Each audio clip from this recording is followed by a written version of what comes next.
Hello, good evening. Nice interacting with you. Let me check if all the setups are there. Yeah. Great.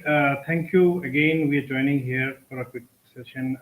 I won't take much time, but interestingly, the topic continues to remain the same, the re-engineering part.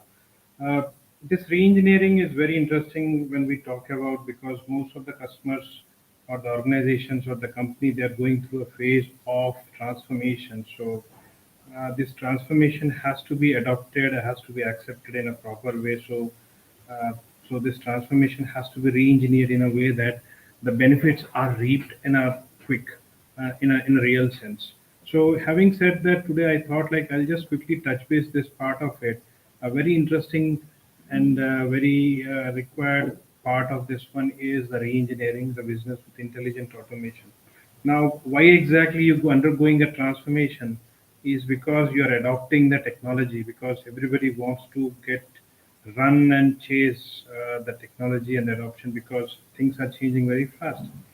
So in this past, like what I thought is like instead of touching base, the re-engineering, the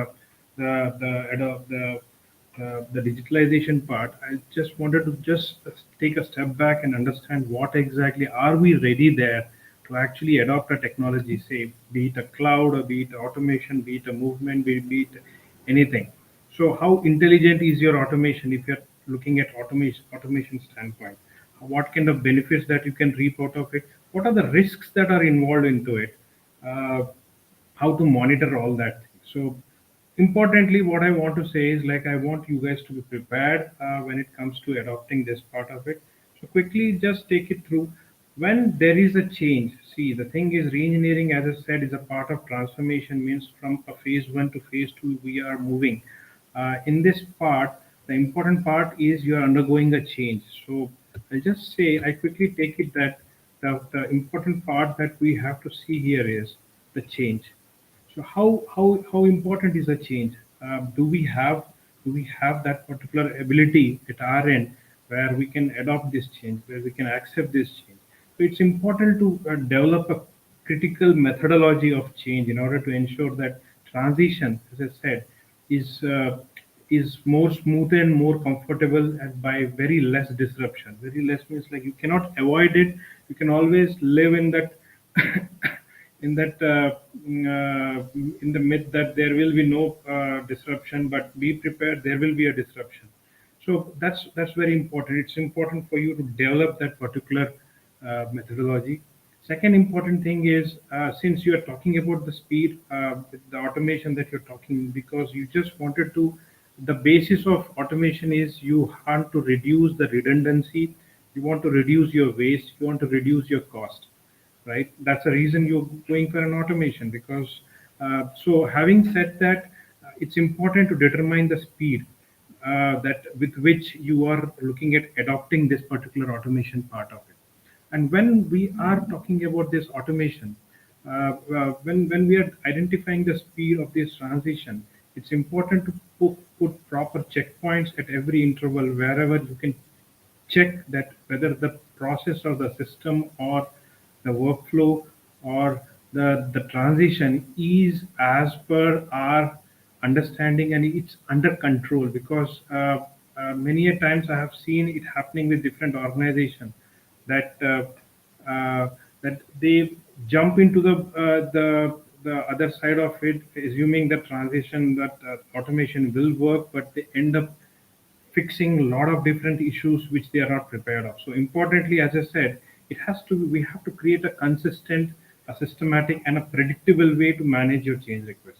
And yes, we have been doing that, but are we prepared to handle a automation from the change control? That's very important. So it refers to those methods that through which an organization defines and applies the change. Right? You getting it? The part what so it's not about like going back and saying yes I have been doing that, it's just another change. I'll say you need a complete new outlook because the whole landscape has changed, maybe because of the cloud or is it because of a new stakeholder or a new way of you working into the system where you are introducing the subcontracting or subassembly or because to as I said, it's not just the technology, even the market is changing the way things. And even at every part, as I said, the checkpoints, you will have to define your stakeholders, uh, supporting your employees and instituting the essential changes, right? So this is that critical part of it. Now, so having said that, how to control this part? So what I say is change management and test automation. Now I know the test, both of them have been there prevalent in this particular industry for a long time. Change management and test automation, but this particular combination is very has to be will play a very critical role before you jump into your transformation journey, and make sure this is the only recipe or the mantra of a successful automation, and so that you can foresee and jump into the next level of automation, because it doesn't end over here. Now, when I say what is a test automation, we do testing, but see, the thing is, when you say automation, an important part is things are happening behind the scene, where you assume that you have a control, you assume that you have confidence, you assume that it's risk free and it's secure.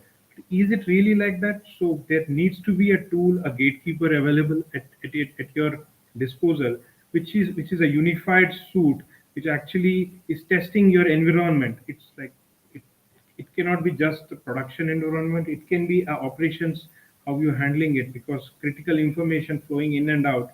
It's important that all stakeholders are well informed, right? So it actually adds up to your efficiency and the quality. Now, if we look, test automation works two ways. One, at the product level, maybe at the development level, or maybe at the production operation software level. It can be at different levels, but having said that, at any level of it, say quality assurance and test automation are quite, uh, I'll say, they are synonyms. And if quality assurance is an integral part of your system, yes, test automation has to be there with you. And this whole process, what happens is, you cannot say that there is a standard way of doing it, I will accept it. No, it doesn't work like that. Rather, I'll say, uh, you have to make sure that you identify your critical processes and you actually automate them. And then when you have this whole baseline fixed, saying that this is way I handle a change management, and this is way I control the changes through a automation suite, then only I'll say you are more prepared to jump onto your journey of transformation, or re-engineering, or either of it. So there could be a lot of different technical terms, like say, a couple of them which came back of my head. I just included them: XML, JSON, multi-browser. Now, the thing is, very interestingly, cloud. When we talk about, we say like, hey, I'm risk-free because somebody else is owning the risk. I need to make sure my processes are well mapped. Are you sure your processes are always well mapped? What will happen? Like, are you sure like that? Are you prepared to handle your what if scenario? If you are prepared, means you must be having a mechanism with which you are making sure that at regular intervals you are testing the whole framework, right? So that's how the server health of it, how exactly you are handling your errors, the reports, the loggers, the code coverage, a lot of things come in. So basically, if I say, the baseline and the mantra of this one is change management and the combination of testing. And if these two are there in place, I'll say you can be just risk free. How to do that? I'll say, like, I'm just little getting technical when it comes to approach of it. Simple: hire one good partner. Don't go and hire a partner who is good technologically. Hire a partner who is good and aware of your domain, your processes, your product, or your application, and has the testing expertise, because you cannot invest time in building up this whole thing from scratch. At least, like, the person or the partner who is talking with you is actually making sense with respect to your business process. It will be very fast. The win-win thing will be very, very fast. Start with a small POC. Tell him like, hey, there is a critical process. This one, it's not about don't. The POC should not be your pain area, because you should invest time along with your partner in defining the proper approach to your pain area, Rather, it should be that is the check for the compatibility as a part of POC. That's important. Then make sure like the expertise the partner brings in.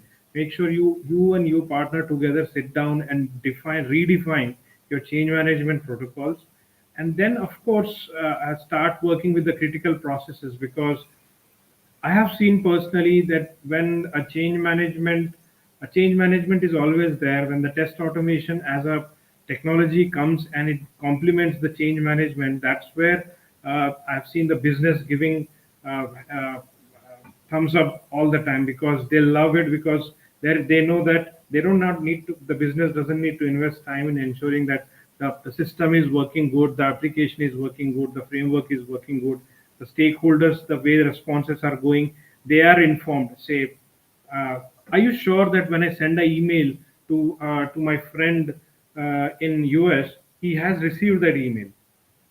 We are not sure. So what do we do is like we add a read receipt to it, right? So but having a adding a read receipt is sometimes it's like as a part of urgency you can always add it, but you should. But many a times I get irritated when I get a read receipt. So having said that, like similar to that, we need to have confidence that say a simple email when I send is going and it's reaching out to the right person. It's not going into the junk.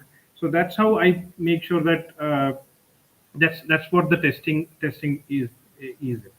And once you have those processes automated, regularize it. It's important to regularize it. Make sure that this gatekeeper of the testing tool that we're talking about is regularly testing your scripts, and all your critical processes are working, and there will be no or zero disruption. So that's the thing that I have today. Anything that you have, please share to me. I'm ready to send out uh, any questions that you have with respect to the chat we have. Do reach out to us at marcom@silotech.com. We, as a Silotech, we are pioneer in the test automation. We have a very strong framework where a lot of customers are delighted. We have a lot of delighted customers, right? So. Uh, Thank you. I'm signing off. Thank you. Talk to you.